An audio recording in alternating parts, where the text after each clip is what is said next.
Bonsoir tout le monde, merci de nous rejoindre pour un nouveau numéro de PL Club. Comme d'habitude, nous allons préfacer les rencontres du week-end en Angleterre. Ce sera la 28e journée. Et cette journée s'annonce vraiment très très importante, à la fois pour le titre, mais aussi pour le top 4. Et à mes côtés pour parler de tout cela, Bruno. Salut Bruno. Oui, salut. Et ce qui est spectaculaire, c'est que sur ces deux affiches dont on va parler aujourd'hui, une seule équipe était dans le top 4 la saison dernière, champion Manchester City. Les trois autres végétaient bien loin. C'est vrai. Salut Fred. Salut. Tout va bien? Magnifique. Et puis avec nous aussi, comme d'habitude, à distance, Christian, le roi de la statistique et de l'analyse. Salut Chris. Salut. Je dirais qu'on vit une période formidable quand même dans cette première ligue. Les semaines défilent, le suspense reste entier, notamment pour le titre. C'est pas forcément le cas des autres grands championnats où les leaders ont souvent pris pas mal d'avance. En Angleterre, cette lutte à 3 est exceptionnelle. Hein. Exceptionnel. On n'est pas en Serie A où l'Inter survole sa compétition, c'est vrai. Mais quand vous pensez que Liverpool était largué à 22 points la saison dernière du champion, c'est inouï ce qui se passe cette saison. Du bonheur, Fred, tout simplement. Absolument. Pourquoi ? Parce qu'ils sont 3, ils ne sont plus que 2. Enfin, souvent, c'était une lutte à 2. Là, c'est une lutte à 3. Et on se rapproche de plus en plus des échéances. Et on a l'impression que les challengers que sont Liverpool et Arsenal, ils ont réglé la mur offensivement et ils ne faiblissent pas. Donc, je pense qu'on va bien s'amuser jusqu'au bout. Je pense aussi. En tout cas, on a encore une fois marqué de très beaux buts ce week-end. Alors, voici la séquence habituelle. Best Goals.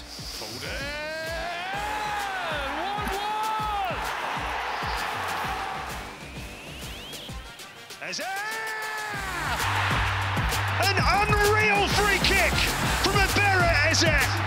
Reguilon. Reguilon's cross. Wissa! How about that? Held up by Ruben Diaz. The arrival of Rashford. Oh, wow! Marcus Rashford! Kudus. Souček. Oh, it's magnificent. Brilliantly done. Seeking Muniz, who gets the better of Webster, but it is now with Wilson, who fires Fulham ahead. Here's Wilson. Whips in a dangerous ball, and Fulham make it two. This is Ben White having a crack.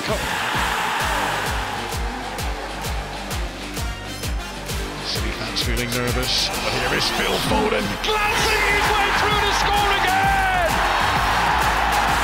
McAllister now tries to keep the pressure on. Nunez is there! Liverpool have done it!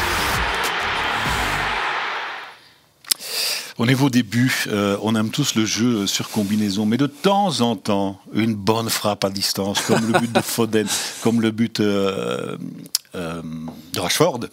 Oui. Ça fait du bien. Hein. Oui, et puis quand on voit un peu Foden, là, c'est vraiment la révélation, quoi. On sait le niveau qu'il a, mais la saison dernière, il avait 50% de temps de jeu. C'est le meilleur temps de jeu de son équipe aujourd'hui, derrière Ederson, juste après son gardien. C'est fantastique ce qui se passe pour ce gamin-là, parce que De Bruyne, on ne le voit pas beaucoup, évidemment. Son pourcentage de temps de jeu est assez faible, puisqu'il revient de loin. Donc, on va avoir un sprint final vraiment très, très intéressant. C'est la force du championnat anglais, c'est que collectivement, quand on laisse le temps aux entraîneurs, ils créent des dynasties comme Manchester City, mais ils ont tellement d'argent qu'ils peuvent se payer les meilleurs joueurs du monde. Et donc, on a ce genre de but quasiment créé tout seul individuellement. Magique. Et c'est magique, exactement. Christian, quels sont les faits marquants que vous avez relevés le week-end dernier ? On augmente encore le nombre de buts par rapport à la saison passée à la même période, puisque maintenant, on est à 870 buts. C'est-à-dire 143 buts de plus, je dis bien 143 buts de plus que la saison passée à la même époque. On marque évidemment beaucoup plus, et on l'a évoqué dans d'autres émissions, dans le dernier quart d'heure. Ça, c'est dû aussi au temps additionnel. On a marqué 75 buts de plus dans le dernier quart d'heure que la saison passée. Et puis, les invaincus en 2024, toujours Arsenal et Manchester City. Et on est quand même déjà au mois de mars. Et alors, surtout aussi, c'est quand même cette belle performance offensive d'Arsenal qui a marqué 31 buts en 2024 et qui nous rassure quant à son efficacité. 31 buts en 2024 pour Arsenal, c'est énorme, c'est une véritable... Sans numéro 9. Oui, mais c'est une véritable machine à marquer. Ils ont encore planté 6 buts lundi à Sheffield. On va voir les images d'ailleurs. C'est peut-être pas le plus compliqué. Non. d'aller marquer. Mais il faut les déposer au fond des filets. Ça, c'est une certitude. Mais ça joue, le niveau technique est fantastique. Ça, on retrouve un parfum digne d'Arsène Wenger aussi dans ce genre de but-là. Mais en même temps, si on regarde, si on ne se laisse pas seulement hypnotiser par la qualité des Gunners et qu'on regarde le jeu défensif en face, oui, c'est vrai. C'est compliqué. C'est vrai.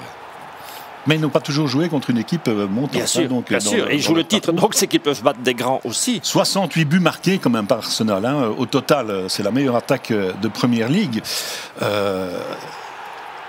Avec un Gabriel Jesus qui joue peu, qui est blessé. Qui a beaucoup de blessures, oui. En plus, donc ça vient de partout. On sait qu'il faut beaucoup de temps pour mettre sa patte sur un collectif, sur une équipe. Arteta est en train de le faire. C'est la même patte mais, que Guardiola. Et ça commence à être en place. Bon, ils n'ont pas acheté de la même façon. Mais ça ne fait que corroborer ce qu'on disait quand on va chez Sheffield. Ils n'ont pas le niveau défensif de la Première Ligue. Les 3 promus cette année n'ont pas le niveau défensif. Même Luton, mais heureusement, eux, offensivement, ils arrivent à arracher des points. Voilà. Non, c'est d'une faiblesse infinie. Burnley, Sheffield, c'est ça qui explique qu'on a marqué combien 170 buts en plus, entre autres. Hein. Imaginez s'il n'y avait pas eu la CAN, s'il n'y avait pas eu la Coupe d'Asie, parce que Son aurait été là, oui. Salah aurait été là. Imaginez que Touni ne soit pas suspendu 6 ou 8 mois, je ne sais plus. Mais que De Bruyne n'ait pas été blessé. Que De Bruyne n'ait pas été blessé. Que Gabriel Jesus soit à 100% de son rendement. Voilà. Imaginez. En tout cas, tout le monde se regarde dans les yeux. C'est ça qui est formidable dans ce haut du tableau en Angleterre. Allez, on passe à notre première affiche du week-end. Aston Villa, Tottenham.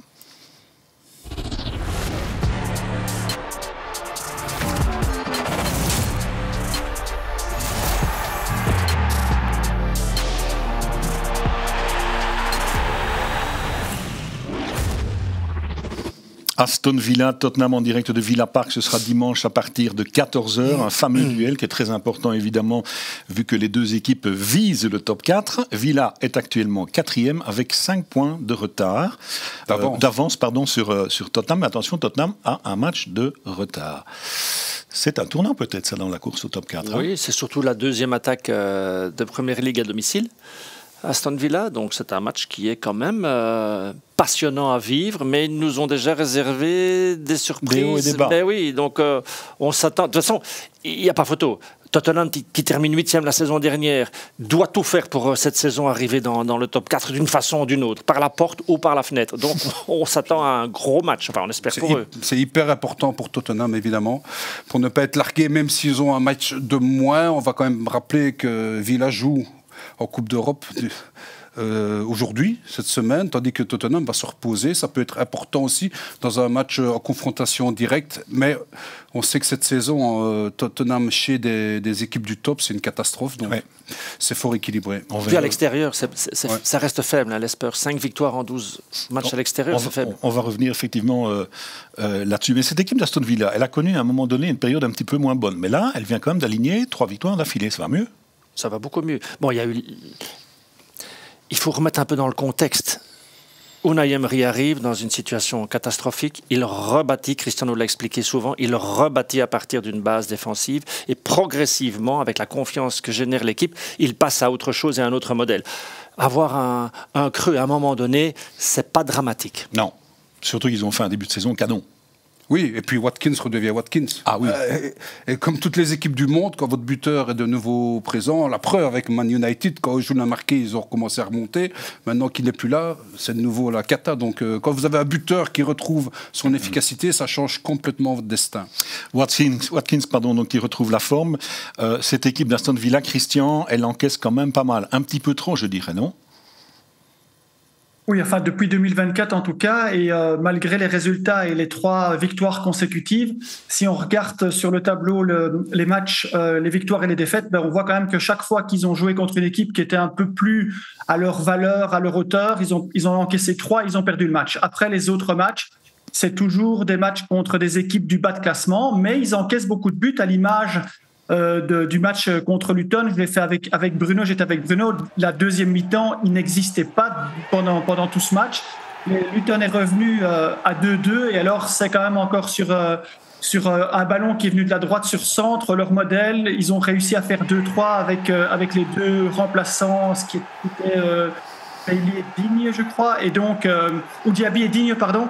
Et donc ils ont réussi à terminer ce match avec une victoire, mais il y a quand même beaucoup de buts. C'est déjà 11 buts encaissés depuis le début de 2024. Là, il faudra quand même régler un peu parce qu'on ne passera pas toujours par le chat de l'aiguille.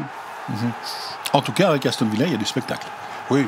Eux, ce qu'ils doivent soigner, c'est bien sûr... Vous savez qu'ils ont encaissé 10 buts, je crois. La moitié, c'est sur corner. Comme quoi, il y a encore des choses à améliorer avec Emery. Voilà, il fait le boulot au niveau de l'animation offensive et défensive, mais la moitié des buts en 2024, c'est sur coup de coin. Donc, ils savent où le bas blesse. Imaginez, s'ils soignent ça, ils vont devenir très, très candidats plus que sérieux pour ce fameux top 4. Vous confirmez, Chris, les coups de coin défensifs d'Aston Villa qui posent problème? Oui, c'est justement le thème défensif d'Aston Villa dans cette émission. C'est justement 10 buts encaissés sur corner depuis le début de la saison. Et alors, ce qui est très étonnant, on préparait l'émission ensemble, Philippe, et je vous ai dit, il n'y en a aucun de ces buts, des corners, écoutez-moi bien, qui a été encaissé suite à un jeu de tête.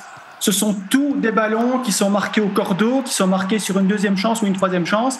Mais là, la probabilité d'encaisser autant de corners et de ne pas avoir une défaillance au niveau du jeu de tête. Alors c'est vrai qu'ici il y a chaque fois le premier ballon qui est perdu, mais pour la mettre au fond, c'est toujours un ballon au cordeau ou une reprise.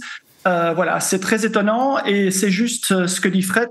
Si on peut gommer cette petite lacune-là dans le jeu défensif, c'est sûr qu'Aston Villa sera vraiment un vrai candidat au top 4. Pas de but encaissé de la tête sur corner. Bruno, vous avez été gardien, c'est quand même assez étonnant, ça, non? Ça, c'est absolument étonnant. Je suis complètement surpris de cela. Deuxième ballon. On est omnubilé par le ballon et on oublie. Voilà, c'est un grand classique du football, même en première ligue. On parle de Tottenham à présent, qui est aussi, donc on l'a dit, candidat au top 4. Les Spurs sont 5e à 4 points de Villa, on l'a dit aussi. Ils ont gagné le week-end dernier 3-1 contre Palace. C'est peut-être le match le plus important pour Tottenham. Parce que, OK, Aston Villa est au-dessus, mais Tottenham ne peut pas décrocher. Non, et vis-à-vis aussi des adversaires. Si vous voulez gagner un match à l'extérieur à ce stade-ci avant le sprint final, c'est maintenant. C'est celui-là. C'est retenir la deuxième mi-temps d'Aston Villa du côté de Luton où ils ont complètement arrêté de jouer et donc oser. Ce sera le thème pour les Spurs aussi, oser.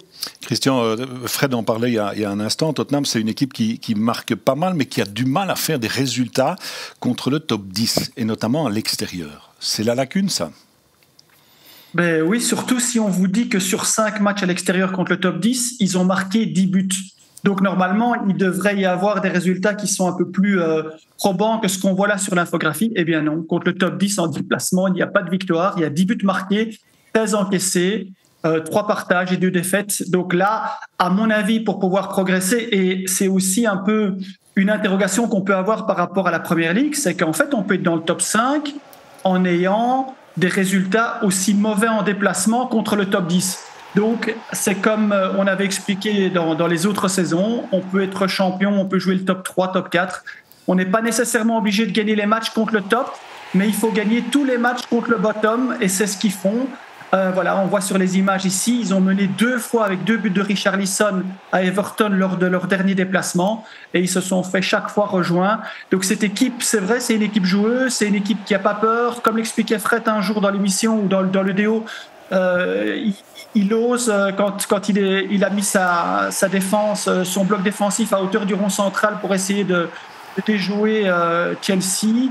Ce sont des bonnes intentions, mais finalement, il faut toujours marquer un but de plus que ce qu'on encaisse si on veut gagner. Et pour le moment, en déplacement contre le top 10, ce n'est pas le cas.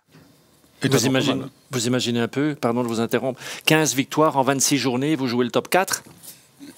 Et il fut une époque où ça, c'était être largué. Hein. Mais ils ont les armes pour... Vous savez, Villa, ils osent aussi, ils jouent très haut. C'est l'équipe qui met le plus souvent hors jeu, tellement elle est bien alignée, elle joue haut. Et maintenant que Son est revenu, que Son a remarqué, que Son, de nouveau, a son timing avec Maddison, ils peuvent les punir. Je pense qu'ils peuvent faire quelque chose, parce que Villa ne va pas changer son style, ils ont bien raison. Et d'un autre côté, je pense qu'Emery, qui adore jouer Tottenham, je pense qu'il est à 100% avec Villa contre Tottenham, lui, parce qu'il y a tellement de... On a tellement l'impression qu'elle est prenable, cette équipe de Tottenham. Et Emery, c'est quand même un maître pour déceler les failles dans un collectif adverse. Donc je pense qu'on risque de bien s'amuser dans ce match parce que les deux équipes ont les arguments pour punir l'autre. Et vous parliez de Son, et on parlait un petit peu avant de Watkins. C'est vrai, Christian, qu'il est parti à à la Coupe d'Asie, il est revenu et il est là, il marque. C'est un joueur extraordinaire, un joueur clé et déterminant, sur lequel on peut toujours compter. Oui, et saison après saison, même si au début de saison on était un tout petit peu inquiet ou en fin de saison passée on était un peu inquiet parce qu'il perdait un peu d'efficacité. Mais voilà, c'est quelqu'un qui travaille beaucoup en dehors des entraînements. Il est tout le temps en entraînement avec son père. Il essaie de corriger plein de choses. Et donc, regardez, voilà, depuis qu'il est arrivé en Angleterre, c'est 174 fois décisif. Regardez, il est déjà à 19. C'est déjà 3 fois plus décisif que la saison passée. Donc, c'est quelqu'un, en fait, sur qui on peut compter. C'est quelqu'un, comme disait Fred, qui peut prendre le dos adverse et se retrouver dans des face-à-face. Il est très fort là-dedans. Alors maintenant, on l'a encore vu le week-end passé. Il est parti à la limite de la ligne défensive, et puis après quand il est parti et qu'il part en face à face, c'est une grande force, on le rattrape pas. Et puis aussi c'est un très bon coéquipier puisqu'il donne aussi des assists. Voilà, il fait le dédoublement, il va recevoir le ballon dans la profondeur et il donne le centre au cordeau pour Brennan Johnson. Voilà, il est à la fois altruiste, à la fois il est parfois individualiste pour pouvoir marquer les buts qu'il faut. Maintenant, la seule question qu'on doit se poser dans ce match, c'est si les deux équipes jouent à hauteur de la ligne médiane défensivement, je ne sais pas qui va partir dans le dos de l'autre, en fait. C'est une bonne question. Et Son, il a marqué 5 fois contre Villa, les 5 fois c'était là-bas, à Villa Park. Donc il y a son petit jardin, ce sont des stats, mais moi je suis convaincu qu'il y a des atmosphères qui vous conviennent, il y a des lieux comme ça un peu je sais pas... qui vous sublime. Qui vous sublime, et voilà, ça peut être le cas pour lui. Il y aurait une question, je ne sais pas si c'était dans le Tielemans. Oui. Il n'a pas fait un gros match face à Luton. Je me demande s'il va être dans le 11 de départ. On croise les doigts pour lui. Et pour notre équipe nationale, parce que c'est important à ce moment aussi de commencer vraiment à avoir du temps de jeu. Bref, Aston Villa-Tottenham, on l'a dit, c'est dimanche à 14h. Et puis, il y a une autre affiche, bien entendu, ce week-end, encore plus belle, forcément, Liverpool-Manchester City.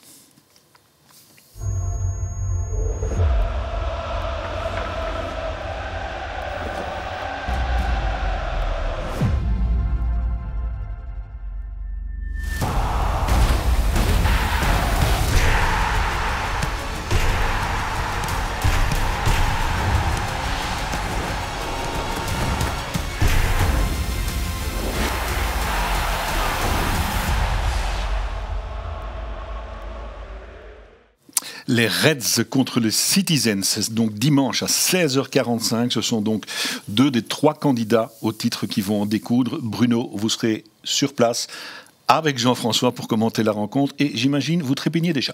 Ah oui. Que ces deux adversaires terminent à 1 point pour le titre ou à 22 points comme la saison dernière, le principal rival jusqu'ici de City, c'est Liverpool. Ouais. On a beaucoup vu ça là, hein, dans ce clip. Oui. Ça tombe bien, il est de retour à l'entraînement depuis hier. Donc je pense qu'aujourd'hui, on va bien le préserver. Mais c'est évidemment, ça change beaucoup de choses. Même s'il a été blessé, qu'il n'aura sûrement pas le rythme. Salah sur la pelouse à Anfield. Ne fût-ce que psychologiquement. Évidemment. On est d'accord là-dessus. Il a préservé hier, en Ligue des Champions, Guardiola a préservé Kevin De Bruyne. Il n'a pas joué oui. Ils avaient gagné le 3 le match aller, donc c'était pas... Aussi important, et Rodri est sorti à la mi-temps. Bien sûr. C'est très important pour City. Effectivement. Christian, on se souvient avec vous du match aller. Hein, les deux équipes n'avaient pas réussi à se départager, c'était le 25 novembre.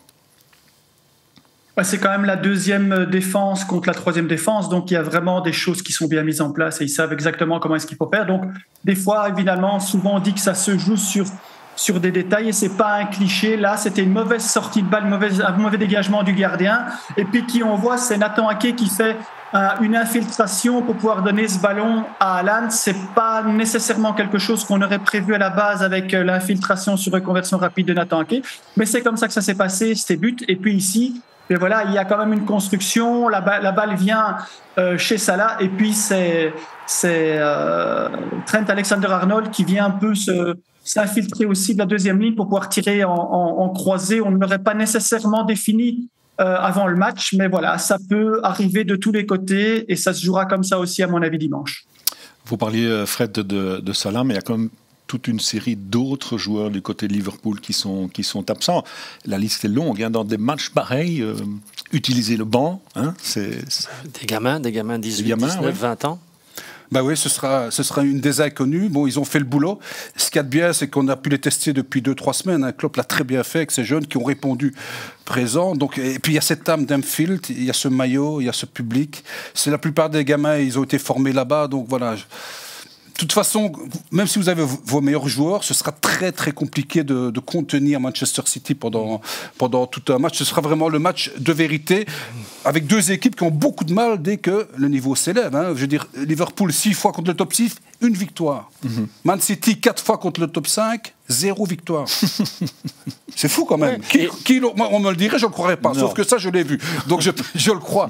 Donc c'est vraiment le match, outre l'aspect bien sûr point, c'est vraiment un match importantissime de la course au titre. 6 victoires d'affilée, quand même, toutes compétitions confondues, hein, pour les restes. Pour Liverpool.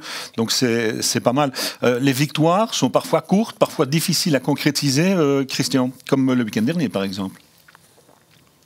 Oui, on l'a évoqué la même chose avec Arsenal. Hein. On a dit que c'était quand même les 4 fois 1-0 qui permettent d'avoir pris 12 points sur 12 et de continuer. On a vu aussi la semaine passée avec Manchester City, sur les 4 ou les 5 derniers matchs, j'avais marqué 5 buts, mais ils ont pris 10 points sur 12. Donc, ils continuent quand ça ne va pas. Et puis là, évidemment, ils sont de nouveau passés par le chat de l'aiguille et c'est souvent dans les arrêts de jeu. On le verra plus tard dans les infographies. Mais voilà, c'est comme ça. Il y a des matchs où c'est facile, il y a des séries qui sont très bonnes, comme avec Arsenal, avec les 31 buts. Et puis des fois, il faut se contenter de 1-0 et d'un but dans les dernières secondes. Mais ça fait partie d'une saison. Et comme disait Bruno, il y a des périodes où on est un peu moins bien, il y a des périodes où on est très bien. C'est comme ça qu'on devient champion aussi, hein, en gagnant dans l'adversité. Oui, il y a un chiffre qui n'est pas un chiffre de champion, c'est 9 victoires à l'extérieur en 13 déplacements pour Manchester City. Ça, c'est pas un chiffre de champion. Jusqu'ici, affaire à suivre. Rien d'autre? Oui, si vous voulez, j'en ai pour 1h30. Je pense qu'il y a d'autres. Il y a des chiffres de champion. À City, il y a beaucoup de chiffres de champion aussi. Ouais, hein. C'est vrai. Allez, Christian, Liverpool est ultra performant dans le dernier quart d'heure. On l'a encore vu aussi ces dernières semaines. Ah là, il faut pas, si vous voulez éviter les embouteillages du boulevard Météo, il faut pas partir trop tôt parce que dans le dernier quart d'heure avec Liverpool, il se passe toujours quelque chose.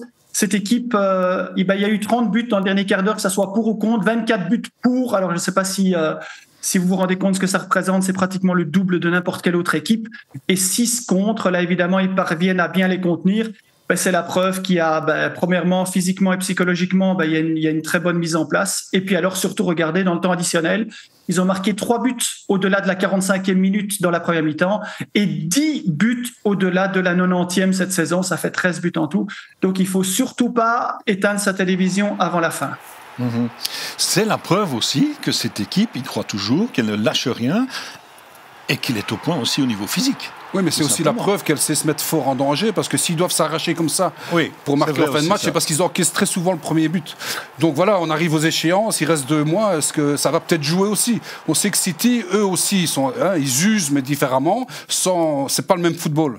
Donc voilà, Liverpool est obligé souvent de s'arracher, comme à l'image du week-end dernier, pour s'imposer. Donc c'est normal qu'à la fin, tellement leur football massacre le mental adverse, tellement ils les font puiser dans leurs réserves. Donc voilà, ça explique ça aussi. Maintenant, contre City, si vous en prenez 1 ou 2, ça va être très compliqué. Il faut un banc aussi. C'est une des équipes qui a le plus de buteurs issus du banc aussi. Oui. C'est quand même très très important. Ce sont 2 équipes, vous en parliez, mais qui encaissent souvent en premier. Hein. Ils sont menés et qui... D'abord recevoir la gifle et puis réagir. Mais contre City, je ne leur conseille pas d'encaisser les premiers. Non, effectivement. L'un des joueurs en vue, vraiment, dans cette équipe de Liverpool, Christian, on en parlait aussi en préparant l'émission, c'est Nunez. Ce qu'il fait cette saison, c'est quand même magnifique également. Hein. Oui, quand il est arrivé, il y a certains consultants qui étaient un peu sceptiques par rapport à ses performances parce qu'il avait quand même été très fort, mais dans un championnat moyen qui était avec Benfica au Portugal. Il marquait beaucoup de buts sur du jeu rapide avec des ballons dans la profondeur et il était aussi capable de donner beaucoup d'assists. Et bien voilà, cette saison-ci maintenant, il commence à s'épanouir et il faut quand même savoir qu'il est le joueur le plus décisif après Salah. Salah, c'est 24 buts où il est décisif en tant qu'action et but. Ici, c'est quand même 17 cette saison, c'est 11 et 6. et il précédait un tout petit peu Diogo Jota qui a quand même été beaucoup blessé, mais voilà, il a été décisif ce week-end contre Luton, il a été décisif lors de sa montée au jeu comme on l'a vu contre Newcastle. Donc il commence à remplir son rôle, enfin il commence pas, il remplit son rôle depuis le début de la saison et il est un joueur très très important pour cette équipe. Et maintenant, si avec l'association avec Salah, ça peut fonctionner en termes d'efficacité, ça va être deux joueurs très importants pour la fin de saison. C'est la deuxième saison, celle de la confirmation, et il est sur une pente ascendante. Et en plus, c'est le poissard de la Première Ligue, puisqu'il a touché à 8 reprises le poteau ou la latte. On sait que Liverpool, la moitié des 17 pour toute l'équipe, lui est 8. Donc imaginez, vous divisez par 2, et ces chiffres sont encore supérieurs. Voilà. Il commence à s'épanouir dans ce collectif. Et il rentre dans une équipe qui ne tourne pas. On l'a dit, moins 22 sur le champion. Il marque quand même 9 buts avec 50% de temps de jeu la saison dernière. Donc déjà, dans un contexte compliqué, dans un contexte d'adaptabilité, mais il était déjà présent. Ouais, c'est un transfert rentable. On en a confirmation cette saison-ci. En visite à Anfield, il y a évidemment Manchester City. Donc sur leurs 17 derniers matchs, toutes compétitions confondues, les Citizens ont gagné 16 fois et ont partagé une fois. C'était contre Chelsea. Et ils ont encore gagné hier 3-1 contre Copenhague en Ligue des Champions. C'est un parcours, une nouvelle fois, exceptionnel, ça. Ceux qui parlaient il y a 2 ans de la De Bruyne dépendance vont devoir changer de discours, comme à chaque fois avec Guardiola, puisqu'il a 18% de temps de jeu en championnat, 1 but et 4 assists. Il est tout discret, il est tout gentil. Mais ce sera peut-être la locomotive d'un nouveau titre. C'est redevenu... Ils ont un peu bloqué au niveau des buts. Je crois qu'ils gagnaient par des petits... Oui. Et là, maintenant, c'est reparti. Ils marquent 3 buts, et je ne sais pas combien de buts. Là. Donc la machine à marquer est de retour et au meilleur moment avant cette affiche, notamment à Haaland. Comme souvent, à cette période-ci de l'année, pour Manchester City. C'est très bizarre. Moi, j'aimerais bien qu'on fasse une enquête sur Manchester City. Parce que ils ont un blessé, c'est Grealish. Oui. Et tous les autres, Manchester United, Liverpool, Chelsea, ils ont tous une liste. Je ne sais pas comment il fait, Guardiola. Ce serait bien qu'il nous explique. Quand on voit le temps de jeu de De Bruyne, il n'y a pas de risque de rechute. Non. Parfois, on a des rechutes parce qu'on met des joueurs trop tôt. Là, pas. Bonne gestion de l'entraîneur. On sait qu'il a un gros noyau. Il fait tourner lorsque c'est possible, comme en Ligue des Champions cette semaine aussi. Et finalement, ça fonctionne extrêmement bien. Christian, on parle beaucoup de De Bruyne, évidemment, on parle beaucoup de Haaland, mais ce que fait Foden aussi du côté de Manchester City depuis maintenant de nombreuses semaines, c'est tout à fait exceptionnel aussi, ça. Quel talent, quel talent.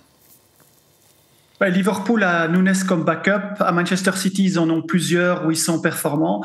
Et un des joueurs qui est vraiment en forme cette saison, c'est Foden, puisque lui aussi, c'est le deuxième joueur le plus efficace dans cette équipe avec 17 buts auxquels il a participé. Je crois que c'est 11 et 6 aussi, de la même manière que Nunes. Et regardez l'origine de ces buts marqués. Pratiquement tous ces buts viennent de l'axe. Alors c'est un peu normal parce qu'il aime bien aussi se positionner sur un flanc et rentrer. Mais la particularité, c'est qu'il n'a pas marqué un but sur phase arrêtée et il a marqué un but sur centre. Tout le reste, ce ne sont que des combinaisons de passes, avec évidemment des forces de frappe exceptionnelles, comme on l'a vu encore ce week-end avec son tir enroulé hors du rectangle. Il est en super forme. Il avait été un peu titillé quand on l'avait mis en concurrence avec Mahrez, mais depuis que Mahrez est parti, je crois qu'il a pris encore une amplitude encore plus différente et encore plus grande. Et là, il se libère complètement. Et on peut se dire que Manchester City gagne hier sans Foden, sans De Bruyne. Mais dimanche, avec Foden, De Bruyne, Haaland et Rodri, ça va être quelque chose d'assez intéressant à voir au niveau offensif. Mais en tout cas, il faut profiter de ce joueur et de cette génération qu'il y a, parce qu'il y a d'autres jeunes joueurs qui viennent et qui frappent à la porte de l'équipe première. Et c'est vraiment de bon augure pour l'avenir pour Manchester City. Après le derby, Guardiola a dit que Foden était le meilleur joueur de Première Ligue. Cela dit, il a déjà dit ça pour Haaland, il a déjà dit ça pour De Bruyne, mais le niveau de Foden, effectivement, c'est très impressionnant. Mais il est galvanisé, pourquoi ? Parce que il adore jouer dans l'axe. Quand De Bruyne était blessé, pas de problème. Il a fait le boulot très très bien. Et puis il s'attendait comme à chaque fois à sortir de l'équipe, mais on l'a maintenu. La qualité de son remplacement par rapport au rôle avec De Bruyne, fait que Guardiola, maintenant, il ne peut plus l'enlever tellement il est bon. Ah non. Alors là, il part un petit peu sur le côté, mais il continue à avoir ce rendement. Et puis, comme il joue plus, donc c'est normal qu'il ait des meilleurs chiffres, puisque c'est un joueur d'un talent absolument fou. Donc le grand mérite de ce garçon, c'est, malgré que De Bruyne est revenu, il est incontournable. Il reste dans ce collectif, dans les titulaires. Et donc, imaginez mentalement se dire... je suis dans la meilleure équipe du monde et malgré que la star revient, je suis toujours là. Et donc, il a confiance et il enchaîne les performances. Et formé, évidemment, on le rappelle. Bien sûr. Couvé, c'est même plus formé, c'est couvé. L'année passée, il a 54% de temps de jeu, mais il marque aussi 11 buts et il offre aussi 5 assists. Donc c'est à peu près son bilan aujourd'hui avec 90% de temps de jeu, puisque c'est le meilleur temps de jeu d'un joueur de champ du côté de City. C'est vraiment une réelle éclosion. Mais Guardiola le maintient pour ça depuis les premières heures où il est arrivé à City. Je me souviens Guardiola au début qu'il est arrivé, on l'emmène voir les jeunes, je sais pas quoi, et Guardiola disait après 3 minutes, j'ai demandé c'est qui celui-là, C'était Foden. Et il a dit pris, voilà. Celui-là tu me le gardes au chaud, c'est pour moi. Après 3 minutes, il avait compris. Bah oui, forcément.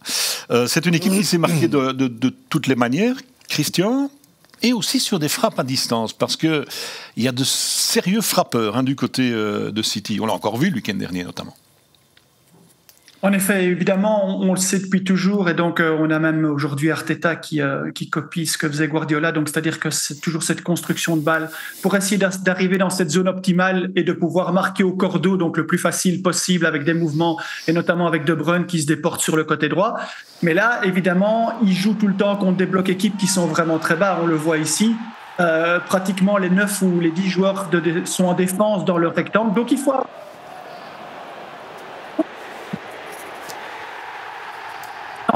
Avec 10 buts. L'année passée, on l'avait vu, c'était Newcastle qui avait énormément de difficultés, mais qui était très fort sur ses tirs en rectangle. Eh bien, c'est eux qui ont le leadership dans ce domaine, avec Rodri, avec Foden, avec De Bruyne. Donc, c'est tous des joueurs qui ont des qualités d'infiltration, qui savent se retrouver dans cette zone optimale ou au cordeau dans le petit rectangle. Mais quand ça ne va pas, ils sont capables de tirer de loin et comme ici dans ce match-là, de revenir au score grâce à De Bruyne. Donc, il faut profiter de cette force-là. Les frappeurs, Haaland, Foden, Rodri, De Bruyne, Bernardo Silva, il faut les empêcher de s'approcher du rectangle. C'est une finale d'une ligue avec rien que des champions. C'est ça la première ligue aujourd'hui, et ce sera un match en forme de finale aussi, parce que... Attention, City doit encore recevoir Arsenal aussi. Bien sûr, il faut encore aller gagner dans des matchs difficiles, mais ce match-là pourrait décider quand même d'un sprint final. On est d'accord là-dessus. Eh bien, on arrive tout doucement à la fin de cette émission. On va rappeler à tous nos abonnés le programme de cette 28e journée de Premier League avec United, qui est toujours un peu en difficulté quand même, face à Everton. Il y aura Goals of the Day, Arsenal, Brentford. Et puis alors, dimanche, Aston Villa, Tottenham, on en a parlé. West Ham, Burnley. On verra ce que cela va donner pour l'équipe de Vincent Kompany, mais on n'a plus beaucoup d'espoir pour elle. Liverpool City, c'est le match à ne pas manquer. Et Chelsea Newcastle, c'est intéressant aussi. Fred, vous serez sûr ? Demain, c'est samedi. Aston Villa Tottenham et l'autre... super match dont j'ai oublié l'intitulé, mais ce sera un super match. Ah ben voilà. Et on vous souhaite en tout cas un bon voyage là-bas. Merci. Profitez bien de cette ambiance extraordinaire d'Enfield, mais que vous connaissez pour y avoir déjà séjourné quelquefois. Ah oui, c'est la première fois qu'on met les pieds à Enfield, on verse une larme. Ah on pleure, oui, c'est vrai. Bien sûr. Voilà, Christian, vous serez avec nous tout au long du week-end et certainement sur cette affiche-là, bien entendu, avec l'application Discord. Oui, Philippe, je serai là. Je retrouve les abonnés pour suivre en direct et en même temps connecter avec Bruno et Jean-François et en même temps avec nos abonnés. Donc, on essayera de faire des allers-retours et de donner le plus d'informations possible. Eh bien, on suivra cela avec beaucoup, beaucoup d'attention. N'hésitez pas à nous rejoindre sur les réseaux sociaux. On vous le rappelle à chaque fois, Facebook, Instagram, X, si vous n'y êtes pas encore. Et il me reste à remercier Fred, à remercier Bruno. Salut Christian, à la prochaine fois. À la semaine prochaine. Et passez un excellent week-end foot sur nos antennes. À très bientôt. Bye bye. Nouveau week-end bien rempli en Première League sur vous Sport World. Samedi à 13h25, entamez votre journée par Manchester United Everton. Puis à partir de 15h45, suivez le Goals of the Day avec le déplacement de Sheffield United à Bournemouth, mais aussi Crystal Palace qui accueille Luton Town et Fulham qui se rend à Wolverhampton. Et dès 18h25, profitez d'un derby londonien entre Arsenal et Brentford. Ensuite, dimanche à 13h55, retrouvez Aston Villa face à Tottenham sur Vous Sport World 1. Dès 14h55 sur Vous Sport World 3, Burnley et compagnie se déplacent à West Ham. Et à 16h35, vivez Liverpool contre Manchester City sur Vous Sport World 1. Enfin lundi à 20h55, Chelsea reçoit Newcastle en clôture de journée après la traditionnelle Europe des 11. Bon week-end de foot anglais sur Vous Sport World.